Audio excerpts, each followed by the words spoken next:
Bom, vamos lá. Para começar, apresentar rapidamente, né? Me chamo Hugo, eu sou sócio do escritório Wagner Advogados.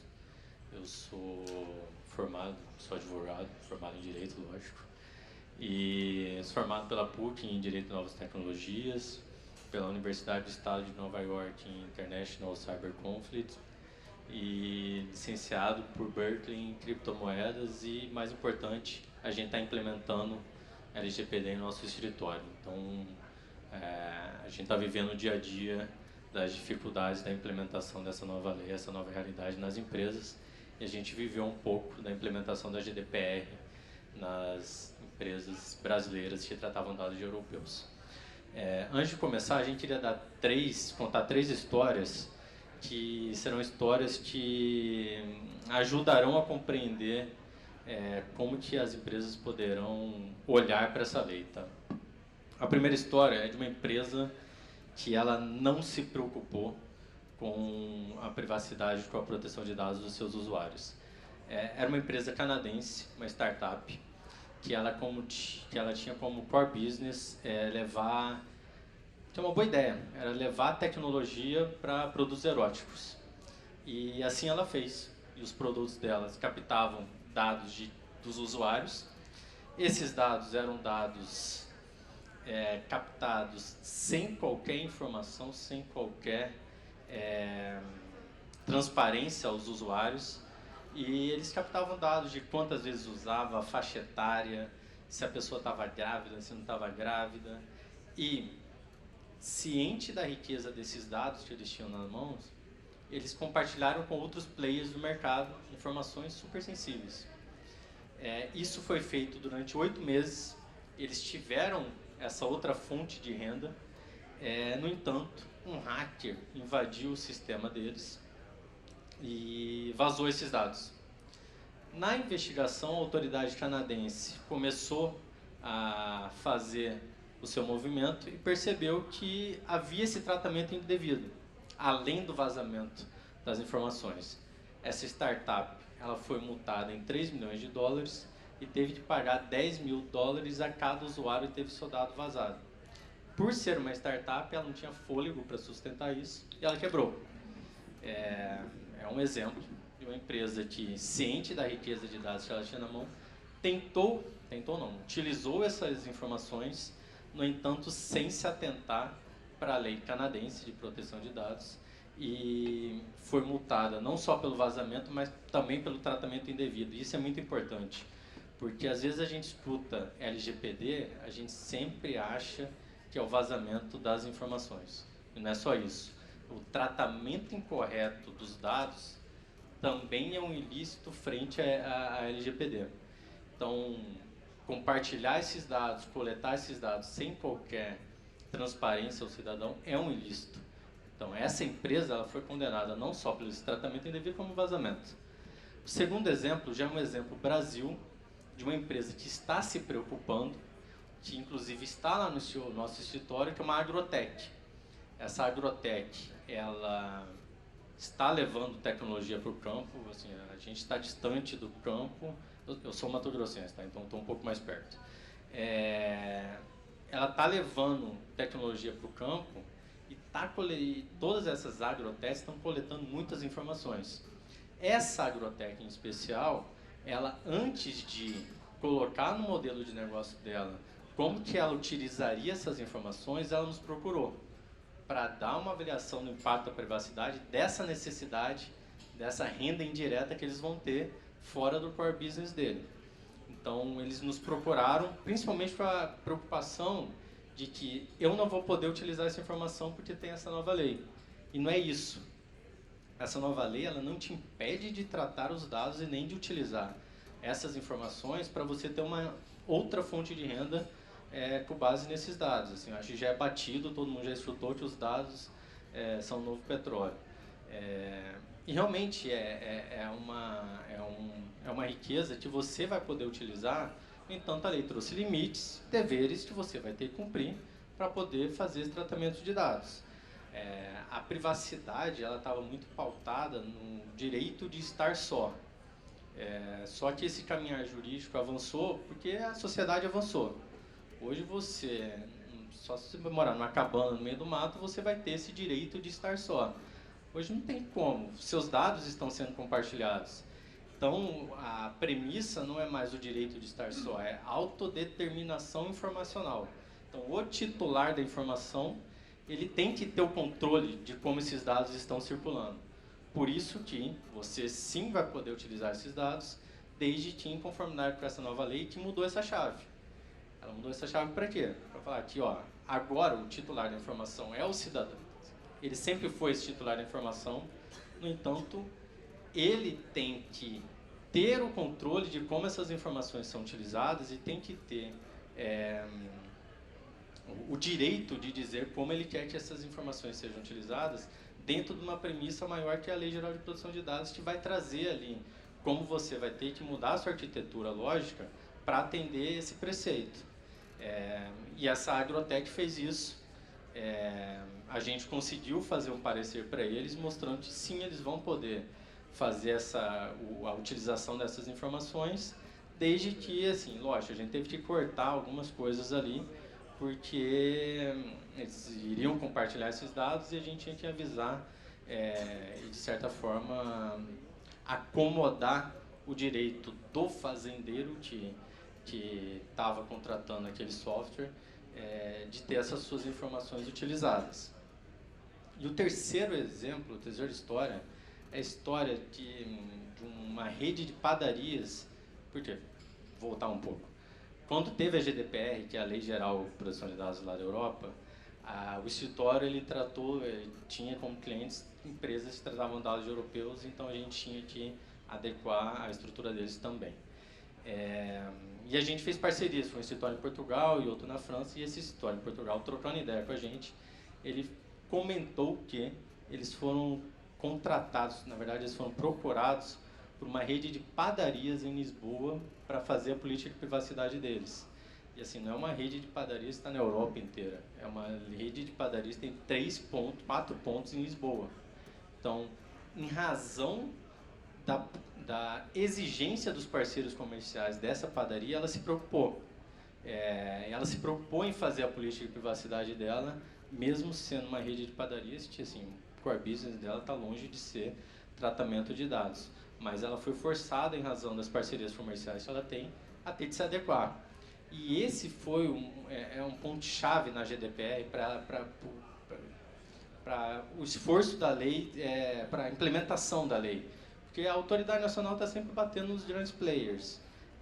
Como é que o médio, como é que o pequeno se vê forçado a mexer, se movimentar? Porque os parceiros comerciais, e a gente vai falar um pouco de responsabilidade compartilhada, perceberam que tem uma responsabilidade compartilhada ali, que se o meu parceiro não tiver uma política de privacidade ou não se comprometer a tratar os dados conforme a minha política de privacidade, eu posso ter uma responsabilidade ali. E essa rede de padaria se movimentou por causa disso. Então, a gente acredita que aqui no Brasil, e a gente conhece como é que vai funcionar essa autoridade nacional, a gente acredita que provavelmente também o esforço vai decorrer desse esforço compartilhado, desse medo, de uma responsabilidade compartilhada entre os parceiros comerciais. E isso é evidente porque a lei ela veio e ela trouxe isso justamente já ciente que isso vai ser o ponto focal para o médio e para o pequeno, porque ela vai procurar uma grande rede de hospitais, ela vai bater no Facebook, ela vai bater no Google, que são empresas que compartilham e que utilizam mais os dados. Passado isso, acho que vale a pena a gente falar um pouco do início da lei, que é a lei, que é o tratamento de dado pessoal, que esses conceitos, né? Que a lei tentou implementar. Logo no início ela disse que essa lei se aplica a qualquer tratamento de dado pessoal. E aí, o conceito de tratamento e dado pessoal é muito amplo, o que traz esse corte transversal da lei na economia. O tratamento é tudo, é a coleta, o armazenamento, o compartilhamento, a eliminação, tudo é tratamento. E dado pessoal, ele pode ser o dado pessoal identificado ou identificável. E essa abertura é uma abertura que a nossa lei ela adotou uma teoria expansionista. Tem a reducionista e a expansionista. Alguns países adotam essa teoria reducionista, que é o quê? Só é considerado dado pessoal se na minha base eu consigo identificar aquela pessoa. E vale lembrar, é dado pessoal, não é dado de CNPJ, mas a gente vai falar um outro detalhe que pode, um tratamento de uma coisa pode levar ao perfilhamento de uma pessoa. Mas a nossa não. A nossa pegou a teoria expansionista, ou seja, é dado pessoal se na minha base eu tenho uma informação de uma pessoa que eu, fazendo outras ilações, ainda que não seja só na minha base, eu consigo identificar uma pessoa. Então, se eu tenho ali um advogado que está na faixa etária de 35 a 40 anos, tem um CEP, eu consigo identificar que é Hugo Menezes. Isso é um dado pessoal, ainda que na minha base não esteja Hugo Menezes, CPF e tal. Porque a nossa lei não adotou essa teoria, a nossa lei adotou a teoria expansionista. Então isso deu uma abertura tão grande para a aplicação da lei que todo mundo que trata dado acaba se submetendo à necessidade de se adequar à lei. Porque se você não é um B2B, em que você não tem um tratamento de dados de pessoas, você sempre vai ter de se adequar à lei. Então, escritório de advocacia, na veia. Escritório de contabilidade, também. A mais variada gama de empresários, também vai ter de se adequar. Porque a nossa lei, ela trouxe essa premissa. E, além do mais, desde o Marco Civil da Internet, o tratamento sobre uma informação que não é pessoal traz como resultado uma informação sobre uma pessoa. Então, por exemplo, desde o Marco Civil da Internet, o número do IP do computador é considerado um dado pessoal. Por quê? Porque através do número do IP do computador, você consegue traçar o perfil de quem está ali atrás daquela máquina. Então, desde o Marco Civil da Internet, o número do IP, que não é um número, ela indica uma base, um computador. E desde o Marco Civil da Internet, isso já é considerado um dado pessoal. Por que isso é importante? Porque a gente tem alguns exemplos em que você monitora uma coisa e traz o resultado que é um resultado de uma pessoa. Então, tem um caso clássico na Europa, que era o monitoramento de uma frota de veículos. Cada veículo era vinculado a um motorista. E o monitoramento do veículo, se o cara excedia a velocidade, se ele só ficava perto da casa dele, se ele só ficava numa determinada região porque queria atender determinado público. Isso traçava um perfil do motorista. Então, o tratamento de uma informação que não é uma informação pessoal trouxe um resultado sobre uma pessoa. E essa empresa teve de se adequar à GDPR. Então, não só o tratamento como um todo, mas também o resultado do tratamento, se trouxer uma informação pessoal, você vai ter de se adequar à lei. E a nossa legislação, ela, não gosto de falar que é espelho da GDPR, mas ela traz os mesmos princípios da GDPR. E a gente acaba tendo que já implementar com base na jurisprudência que a gente acaba vendo que está sendo implementada na Europa. E assim a gente está traçando e já está fazendo as políticas e orientando os empresários. E aí, como isso tem que se espalhar pela estrutura da empresa, como é que a governança da empresa vai ter que estar adequada para que essa nova realidade, essa nova cultura se espalhe dentro dessa sua estrutura. E aí a Isis vai falar um pouquinho mais para vocês. Obrigada, Hugo. Boa tarde a todos, um prazer estar aqui com vocês. Obrigada ao VGC pelo convite. O meu nome é Isis, eu sou advogada corporativa com atuação em empresas há 14 anos. Atuei sempre em departamento jurídico e por conta dessa questão da LGPD vir aí de encontro a mudanças estruturais dentro das empresas, eu acabei me envolvendo muito nesse tema na prática nos últimos anos, aí, eu acho, desde que essa discussão começou, né? Eu tenho uma bagagem jurídica corporativa que me permite entender o fluxo das decisões dentro das companhias e venho estudando governança também, até pelo próprio IBGC, há cerca de 1 ano e meio, o que me ajudou muito e deu base para pensar nas obrigações da LGPD versus a estrutura de governança de cada corporação. E falando das grandes, médias e pequenas. Lembrando que as pequenas são a grande maioria das empresas no Brasil. Na apresentação, acho que quem vai passar? Passa alguns slides, que acho que você acabou fazendo um resumo aí. Sobe um, por favor. Não, um para cima. E aí eu fiquei pensando no que trazer para conversar sobre isso, porque o Hugo é especialista, né, nesse tema, sob o ponto de vista jurídico. E o meu conhecimento, ele é o jurídico mais governança, estrutura dentro das empresas. E eu acho que a grande dificuldade que eu encontro quando eu converso com as pessoas dentro das empresas, principalmente as médias e pequenas, é por onde que eu começo, né? O que eu faço, tá? Tem um monte de regra, e aí, né? Acordei com isso, e o que eu vou fazer? E a minha ideia é falar um pouquinho sobre algumas ações que a gente pode pensar de forma objetiva, né? Então, a primeira coisa que eu acho que a gente tem que fazer é olhar para dentro da empresa, pensar qual o tamanho, o que ela faz, ela tem dado pessoal de funcionário, ela tem dado de funcionário cliente, não, sobe uma ali. Ela tem dado de cliente, enfim, o que ela tem? Num segundo momento, meio que em paralelo, na verdade, né, eu tenho que ter aí um comprometimento da alta administração, porque pensar em proteção de dados vai envolver reestruturar o que dado eu coleto, como que eu armazeno, o que eu faço com ele, e aí isso impacta diretamente tanto nos registros da companhia quanto nos fluxos de tomada de decisão. Aliado a isso, eu vou ter que pensar em ferramenta, na ferramenta mesmo de TI. Que tipo de equipamento, ou software, ou proteção eu tenho para fazer valer as obrigações legais que eu tenho que cumprir.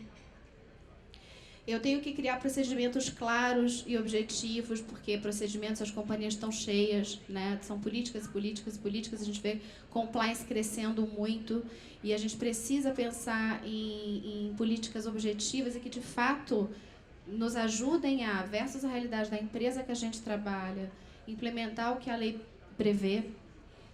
E plano de gestão de crise, porque ninguém está livre, né? Tanto de ataque cibernético, vazamento de dado, e a gente vê cada vez mais empresas menores sendo alvo de ataques cibernéticos, né? Então, acho que toda semana a gente tem uma notícia no jornal, fora o que não sai, né? Fora o que a gente não vê, que está fora do alcance dos olhos. Então, de uma forma geral, eu acho que pensar no que é preciso são esses principais pontos, assim, de uma forma bem macro e geral no tempo que a gente tem. Você passa? E aí, indo um pouco mais para dentro da questão dos dados em si, né, dentro da empresa, falando de proteção de dados, essas 3 etapas, sob a minha visão, assim, sob o ponto de vista de governança, eles são fundamentais. Olhar o ciclo de vida dos dados pessoais dentro da minha companhia, seja ela grande, média ou pequena. O que eu coleto, olhar para o que eu coleto, quais são os dados, eles são sensíveis, não são, como que eles são coletados, onde eles são armazenados, quem acessa, com quem que eu compartilho, toda a foto dos dados dentro da minha estrutura. Um outro ponto também é o tratamento dos dados, que inclusive está previsto no artigo 7º da lei, que foi exatamente o que o Hugo falou, né? A gente pode fazer sim tratamento, com as restrições que a lei traz. E aí, o que eu tenho que pensar? Eu tenho que pensar em como que eu vou fazer para ter consentimento do detentor daquele dado, daquela pessoa. E se ele quiser revogar? Né? Hoje eu compartilhei com você, mas não quero mais. Então, como é que eu vou fazer isso valer? E detalhe, vou comprovar que eu fiz, porque o maior desafio hoje na discussão tá bom, eu não vou mais usar, mas como é que eu faço prova negativa? Né? Como é que eu mostro que eu não estou mais fazendo? E aí, mapear bem os casos em que eu tenho algum tipo de tratamento de dado em razão de obrigação legal ou regulatória, tutela da saúde, proteção à vida, dentre outras que a lei traz. E ela é bem extensa e ela é taxativa. E, por último, pensar em destinação final dos dados, né? Como é que funciona o arquivamento, eliminação, anonimização, portabilidade. E se o dono desse dado me avisa que ele quer tirar essa informação da minha empresa e colocar dentro de uma outra, né? Como é que eu vou fazer isso e como que eu vou comprovar que isso foi feito? Então, diante disso, né, desses 2 slides, a gente consegue ter um diagnóstico e montar um plano de ação. Mas a gente precisa fazer uma série de questionamentos internos, que eu tentei resumir ao máximo aqui nesses 2 slides, que é por onde eu começo e para onde eu vou, de uma forma um pouquinho mais objetiva. Tá? Pode passar. Aí, trazendo, por fim, macro boas práticas de governança corporativa, depois desse diagnóstico e junto com esse plano de ação, pensar se a estrutura de pessoas que eu tenho dentro da minha empresa é adequada a tantas obrigações que eu tenho que cumprir, né? Então, eu tenho gente para isso, gente especializada, eu estou bem estruturada, eu preciso contratar alguém de fora, eu preciso terceirizar alguma área, né? A gente sabe que agora tem um movimento grande para contratar empresas para funcionarem como encarregados, né? Que é o equivalente ao DPO para a GDPR. Entender mesmo a minha estrutura e pensar se eu consigo, com aquilo que eu tenho, fazer o que a lei me exige. E rastreabilidade dos processos e possibilidade de comprovação, que é um pouquinho do que eu falei antes. Eu vou fazer ou eu não vou fazer, mas como que eu provo que eu fiz ou não fiz?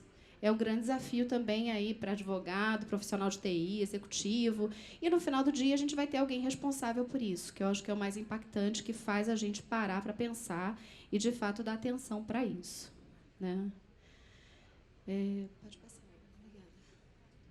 Aí são 2 frases relativas à mudança, né, que é um processo, e geram incertezas, né? Então, a gente tem aí um monte de questionamentos, por exemplo, essa agência, como é que ela vai agir, o que ela vai regular de forma objetiva, né? Eu acho que tem muitas perguntas no ar, muito mais perguntas do que respostas, e a gente vai ter que entender junto aí todo mundo como é que vão ficar o cenário do Brasil com relação a dados pela frente. A lei traz 51 pontos em que a autoridade nacional é mencionada.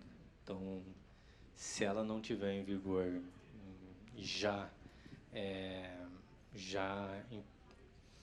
lançando suas instruções em 2020, a gente corre o risco dos empresários terem de se adequar, vir a autoridade, trazer suas instruções, e pode ser que ele vai ter que readequar a estrutura dela com o que a autoridade mencionou, a autoridade resolveu regulamentar.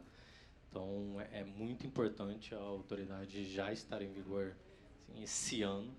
A gente já vê um movimento no Congresso para colocá-la de pé esse ano, porque ano que vem ela vai ter que traçar algumas instruções, porque hoje a gente traça uma espinha dorsal do que é a implementação da lei, e depois a gente já deixa uma ressalva, porque a gente, de forma transparente, explica que a gente está traçando uma espinha dorsal com base na lei e com base na regulamentação europeia, mas saiba que a autoridade nacional ainda vai ter que regulamentar 51 pontos. E ainda assim existe a discussão de PROCONs, Ministério Público e outros que gravitam em torno do que a lei toca, que vão querer tentar, de certa forma, participar do processo.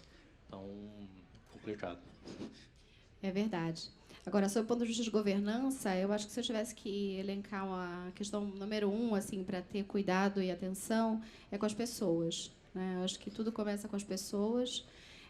Existem estudos que comprovam que pelo menos 24% dos ataques cibernéticos vêm em razão de alguma falha humana e 51% vem de algum tipo de ataque externo, né? Isso é um dado coletado pela IBM, um estudo que ela faz uma vez por ano, e analisa empresas que foram objeto de ataque cibernético, né? Então, na linha aí da proteção de dado e o que eu não posso deixar vazar, olhando ataque cibernético, que é uma das formas do dado ir para fora do meu controle, eu acho que as pessoas estão no centro aí da preocupação. Acho que a primeira coisa que a gente precisa olhar é para as pessoas, capacitação, gente boa, preparada no lugar certo.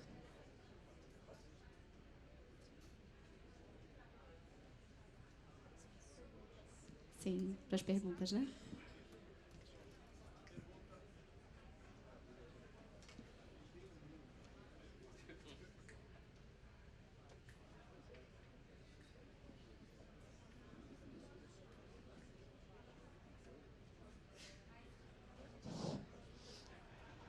Muito obrigado, parabéns aí pela apresentação dos dois amáveis palestrantes.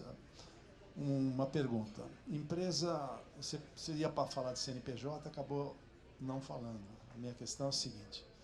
Você tem uma companhia que contrata serviços de call center de uma outra companhia.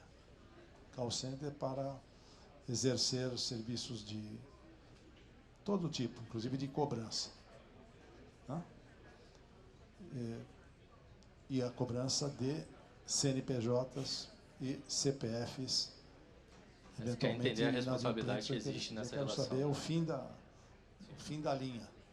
Quer dizer, um CNPJ contrata um outro CNPJ na sua função, que é o call center. Só que esse call center se relaciona com diversos públicos, CNPJs e CPFs. Qual é a responsabilidade dessa empresa contratada? Da contratada e da contratante, né? A contratante... Porque a lei, ela trouxe dois conceitos, que é do controlador e operador da informação. Tá? O controlador da informação são os empresários. Quem detém o controle de como essas informações entram e se e quando essas informações têm de ser eliminadas ou deixar de ter o tratamento. O operador é quem? É o CNPJ contratado para tratar aquelas informações conforme o comando do controlador. Então, você tem um controlador e você tem um operador. Essa empresa de call center, ela pode ser um operador ou ela pode ser um controlador. Porque se você contratou essa empresa de call center para fazer as cobranças da sua base de dados, ela é um operador. Ela está fazendo esse tratamento, ela está coletando essas informações conforme as suas instruções. No entanto, você pode contratar uma empresa de call center para fazer uma avaliação do mercado para você, de tratar dados de outras pessoas para você e te entregar um resultado. Aí ela vai ser um controlador.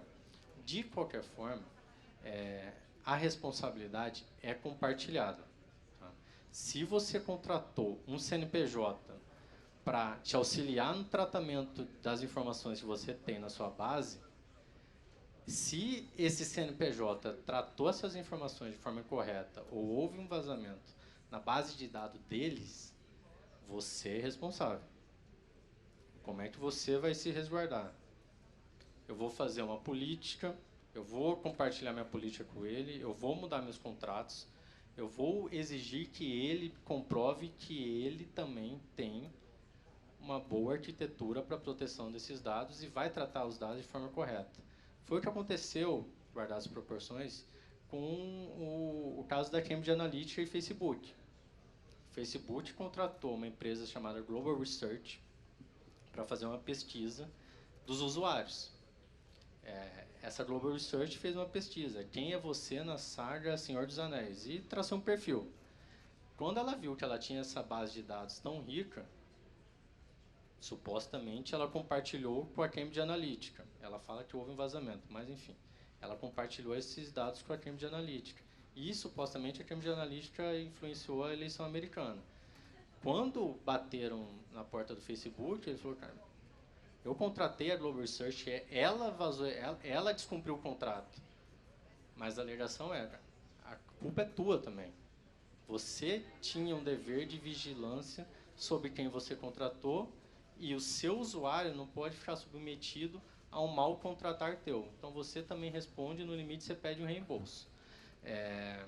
Nessa relação, assim, sendo muito prático, nessa relação com o call center, há uma responsabilidade compartilhada e você vai ter que mudar seus contratos para tentar garantir ou entregar uma responsabilidade, uma ciência que ele é responsável isso também, porque se porventura tiver um tratamento indevido ou um vazamento da base dele, você pode ser responsabilizado e você pede um reembolso para ele no limite. Mas a lei trouxe uma responsabilidade compartilhada. A responsabilidade, inclusive, é solidária, só que geralmente o usuário vai no bolso mais fundo. Então, como é solidário, ou seja, eu posso cobrar de qualquer um, geralmente ele vai olhar quem tem um bolso mais fundo e vai cobrar de quem tem um bolso mais fundo, e você vai ter que responder e, no limite, vai ter que pedir um reembolso contra a empresa de call center. De forma prática, também acrescentando, é contrato, política, treinamento e auditoria regular. Tá sempre auditando para ver se o que você cobrou dele no início está sendo mantido.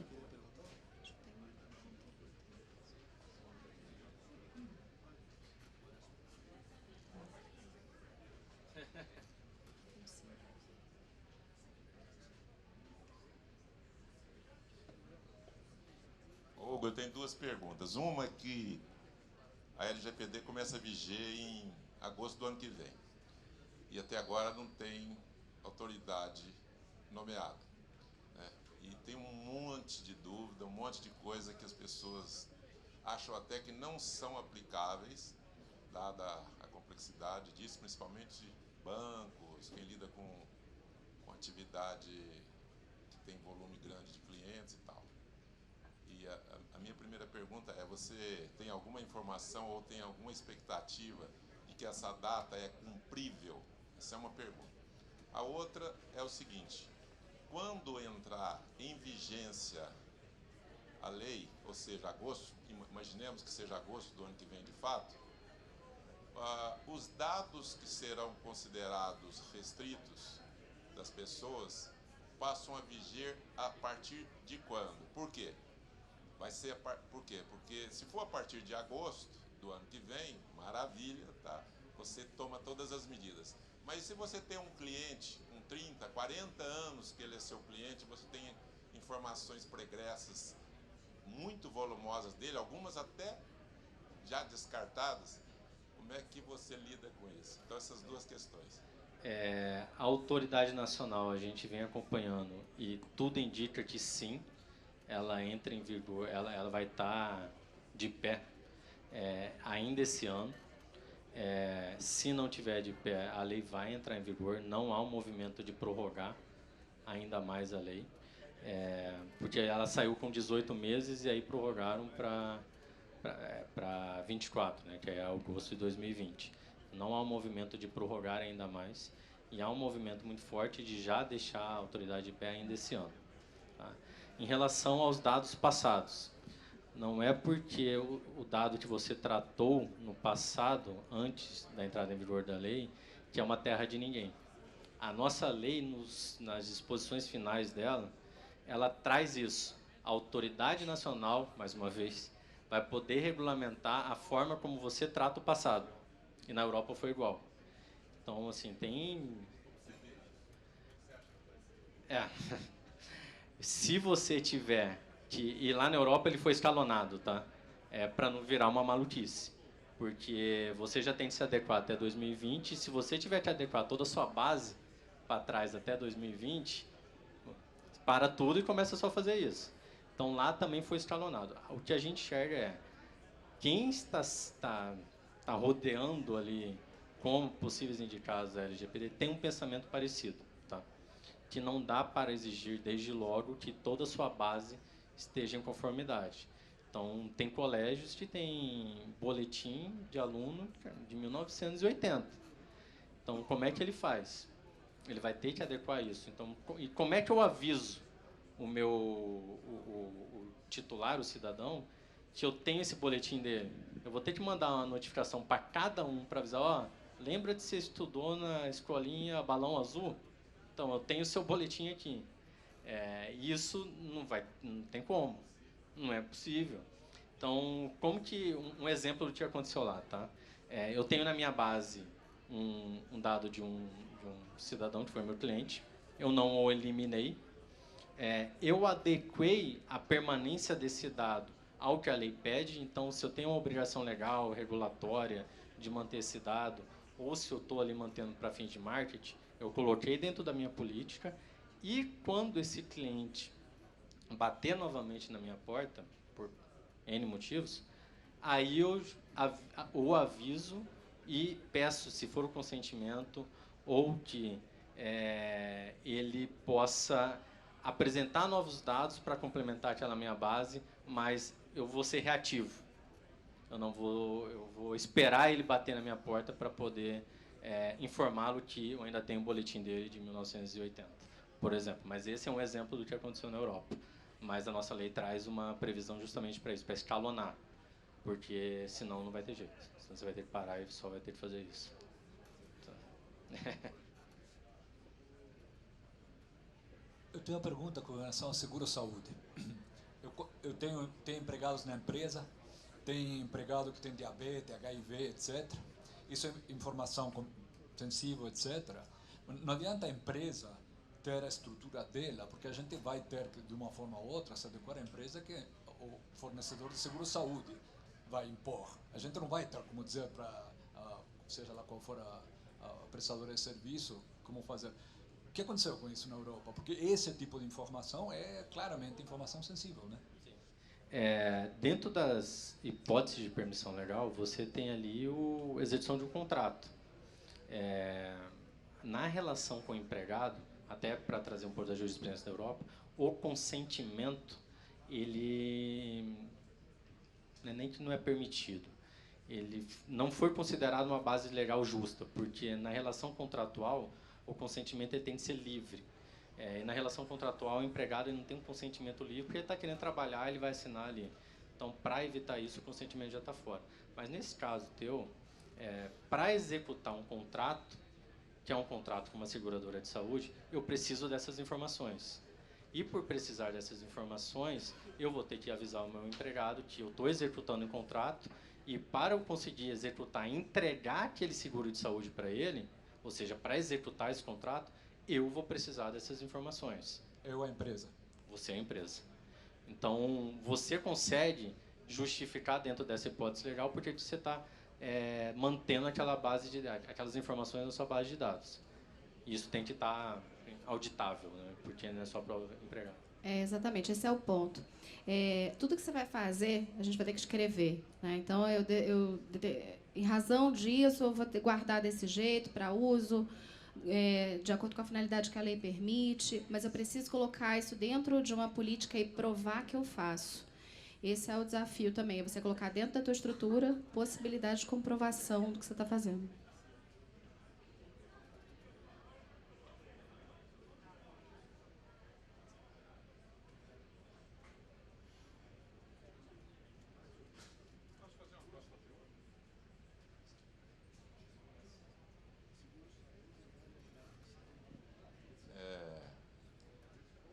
Ainda dentro desse tema aí, eu te perguntaria se a não nomeação tempestiva da autoridade, que eu acho que pode acontecer, porque o que a gente tem que fazer hoje, eu não sei nem se dá tempo se começasse hoje, então quando você fala que não vai ser prorrogado, eu tenho quase certeza que vai ter que ser, viu? Porque a gente não vai dar conta de fazer muita coisa que provavelmente seria necessário. Mas agora, dentro daquele contexto que eu te falei, um grupo de pessoas muito grande, um grupo de clientes muito grande, em que o cliente, vamos dizer que ele não autoriza a divulgação, ou autoriza a divulgação do dado dele, então autoriza. E depois, uns 6 meses depois, um ano depois, ele inverte essa posição. Ele fala, não, eu não quero mais. Só que você, vamos dizer assim, já disponibilizou a informação. Quer dizer, aquela informação está no ar e ele vem com uma informação nova. E o seu sistema, ele, pelo menos para você fazer num prazo razoável, você tem um sim ou não. Para você fazer um sim ou não, depois um talvez, quer dizer, reverter, é um negócio, para quem tem milhões de clientes, é hiper complicado. O que você me falaria dessa questão? Quando você pede o consentimento, e se, por exemplo, se o Waze pede o seu GPS, Sem aquela informação, ela não consegue te entregar o produto. Ela não vai conseguir te mostrar por onde você tem que ir. Se esse dado que você utiliza é imprescindível para a execução da sua atividade, esse cliente ele vai ter dois caminhos. Se ele te falar que ele quer mudar, que ele quer revogar o consentimento dele, que ele pode, você tem que informar, ó, ok, você vai revogar, só que eu não vou mais poder te entregar esse produto. Se a sua hipótese, você vai ter que informar para ele. Você não tem como não informá-lo que se você não tiver aquele dado, você não consegue entregar esse produto. E aí, assim, quando você tem 1 milhão de clientes e, de repente, 3% começou a pedir a revogação do consentimento, revogou o consentimento e não quer mais que você trate esses dados, você já tem um atrito ali no seu sistema, porque...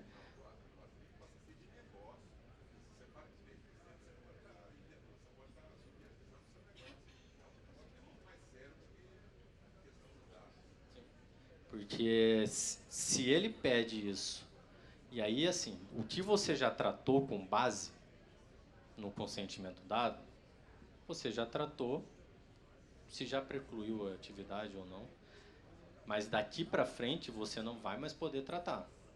Se ele pede para você eliminar da sua base de dados, e se porventura você passou para um call center essa informação, você vai ter que garantir que você pediu para o call center também eliminar essa informação.